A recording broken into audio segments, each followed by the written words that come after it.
ustedes Sandro Jiménez, su anfitrión de Co-Inspiración para el Conocimiento y el Aprendizaje Colaborativo. Y hoy quiero compartir con ustedes esta píldora de reflexión alrededor de lo que yo llamo el e-learning 4.0. Nuestra conversación va a girar alrededor de los nuevos modelos de interacción para el aprendizaje digital como el ámbito de transformación más importante en la educación contemporánea. Entonces, entremos en materia. Para esta reflexión llamamos el e-learning 4.0. Lo primero es que nos estamos enfrentando a un escenario de transformación que toca varios de los aspectos fundamentales del fenómeno educativo. Esta transformación gira alrededor de tres grandes pilares: los cambios en los roles de los docentes, el desarrollo de un nuevo sistema operativo para el aprendizaje y la interacción mediada con algoritmos inteligentes.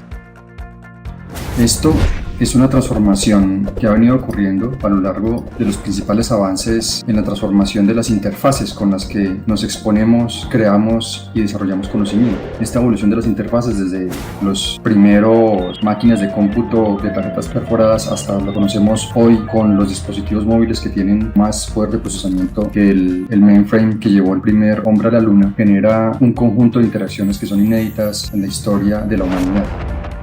Y en el contexto contemporáneo de la coyuntura de la crisis en la que nos enfrentamos, donde pasamos obligadamente de lo intensivo en lo presencial a lo intensivo en lo digital, se ha acelerado esta transformación, se ha acelerado.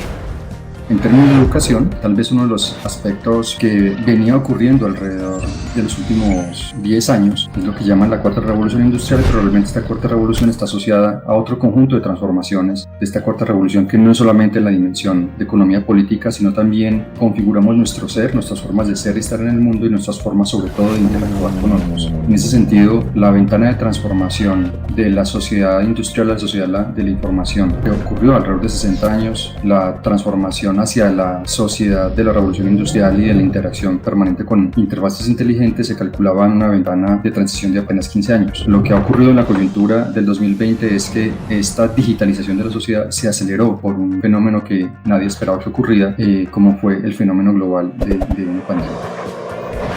Entonces, ¿cómo nos impacta eso en términos de educación? El Instituto del Futuro de Palo Alto de California en el 2011 produjo un informe que se llamaba Las habilidades 2020 o las habilidades para el siglo XXI. Allí, después de una consulta de multiactores, encontró 6 fuerzas determinantes que impactaban y generaban un conjunto de habilidades que se demandarían para los jóvenes y las jovencitas que estuvieran entrando al mundo laboral del 2020 en adelante. Ese conjunto de fuerzas determinantes fueron la preeminencia de máquinas inteligentes, el mundo globalmente conectado, una nueva ecología multimedial, la longevidad extrema. Pero en ese contexto, entonces, ¿dónde están las principales transformaciones de la educación? En primer lugar, la apropiación. Nos tenemos que interrogar cómo poder proporcionar habilidades y competencias, además de simplemente acreditar estándares. La sincronización, este reto que tenemos actualmente de cómo combinar esta relación de interacción sincrónica mediada por tecnología a interacciones que no necesariamente sean sincrónicas, pero mediadas por tecnología, creen habilidades de cooperación, colaboración y formas de aprendizaje autónomo. En ese sentido, el aprendizaje nos obliga a repensar de qué forma estamos creando conocimientos, desarrollando habilidades y prácticas que mejoren nuestro desempeño y nuestra productividad, sobre todo en ambientes no asistidos o supervisados. ¿Cómo creamos valor? ¿Cómo medimos y monitoreamos las capacidades y las experiencias de enseñanza-aprendizaje para establecer una mejor relación entre qué tanto contenido se aborda o se despliega y qué tanto aprendizaje efectivamente ocurre? Y sobre todo, al final, cómo integramos un ecosistema y una plétora de recursos que cada vez son más diversos y amplios y a veces abrumadores, en cómo incorporarlos en rutas de enseñanza-aprendizaje realmente enriquecidas. Uno de los elementos que se han venido probando en distintas instituciones educativas es el uso de las herramientas de gestión de aprendizaje llamadas LMS o Learning Management System. Lo que pasa es que el momento en el que nos encontramos aceleró la necesidad de disponer de ese tipo de herramientas y plataformas, pero entramos en un momento donde los propios LMS entraron en crisis. Los LMS que vienen desde finales de los 90, comienzos del siglo XXI, están en una crisis profunda porque se orientan orientaron fundamentalmente al consumo pasivo, están centrados en el instructor y en el contenido y no en la experiencia de aprendizaje. Por eso la experiencia de aprendizaje se ha mantenido como una caja negra, y el énfasis es en la conectividad. En poder la participación se evalúa cuánto te conectaste, durante cuánto tiempo, y no a qué tipo de experiencia y de interacción enriquecida generaste.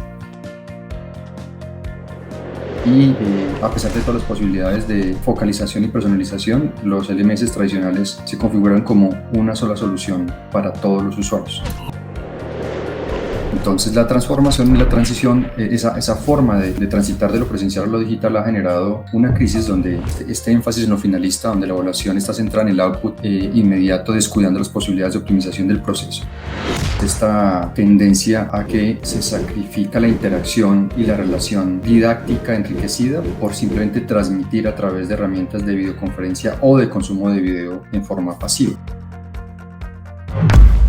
Entonces nos encontramos en ese cambio de simplemente hacer consideraciones sobre el aprendizaje apoyado en tecnología, donde a través de una mediación digital se ofrecía un contenido generalmente plano que lo diseñaba generalmente un instructor en soledad, donde la preocupación fundamental era el control de supervisión de la conexión, la evaluación siempre al final, no de proceso, el consumo sobre los contenidos digitales fundamentalmente pasivo. Entonces el cambio que proponemos alrededor del desarrollo y el aprovechamiento de una plataforma tipo LXP es que el aprendizaje sea mediado por la tecnología, que esté centrado en el desempeño, apoyado en prácticas significativas, basado en toma de decisiones, que impulse sobre todo la autonomía, que considere los desafíos de la personalización y que se haga un proceso de transferencia continua de las prácticas del aprendiz a su mundo de la vida. En este momento nos encontramos en una transición hacia los LXP, donde la interacción se propone como proactiva, está centrada en las habilidades y la toma de decisiones, disponemos de data para poder orientar el diseño del aprendizaje y el foco fundamental de la interacción. En ese sentido, entonces, un Learner Experience Platform articula lo presencial y lo virtual como un flujo continuo de aprendizaje, no son mundos separados. El contenido y la didáctica se co-crean con los propios participantes, no solamente el maestro y la maestra, sino inclusive los propios estudiantes. Los ciclos de aprendizaje son cortos y permanentes, más semejantes a una conversación continua y a un ejercicio de dinamización de una experiencia de construcción colaborativa. Y las rutas de aprendizaje se adaptan a prácticas y necesidades particulares identificadas por el análisis de datos de interacción, el consumo o la producción por parte del usuario. De ahí la importancia de entender el concepto de modelos de interacción. Aquí entendemos modelo de interacción como el conjunto de flujos, relaciones y encuentros que generan los participantes de un programa formativo o de una estrategia de desarrollo de habilidades apoyada por plataformas digitales de forma tal que se garantice una apropiación proactiva de los contenidos dispuestos para el programa. Esta interacción busca que los contenidos de las apuestas de comunicación y socialización de los mismos, las metodologías que se proponen para garantizar el acceso a la información, las interfaces y las herramientas que se disponen para los aprendices fortalezcan sus capacidades y a partir de ello se facilite la sostenibilidad desde experiencias de aprendizaje enriquecidas. Es necesario comenzar a diseñar formas de tutoría de asistencia no sincrónica, donde se respondan a las necesidades de monitoreo de evaluación de los procesos educativos, pasando de la atención en uno a uno, uno a muchos o muchos a muchos o entre pares. También fortalecer las capacidades y las estrategias de trabajo colaborativo, donde se facilita el intercambio de conocimiento entre los participantes y se asegura una cultura del aprendizaje basado en experiencias significativas, optimizando tiempos y asegurando la apropiación de contenidos producidos en ciclos ágiles de desarrollo y socialización, sin dependencia de asistencia de profesores o instructores y sin dependencia también de centros de producción de contenidos multimedia, en la medida que todos los actores participantes del proceso pueden producir el contenido y la didáctica interactiva.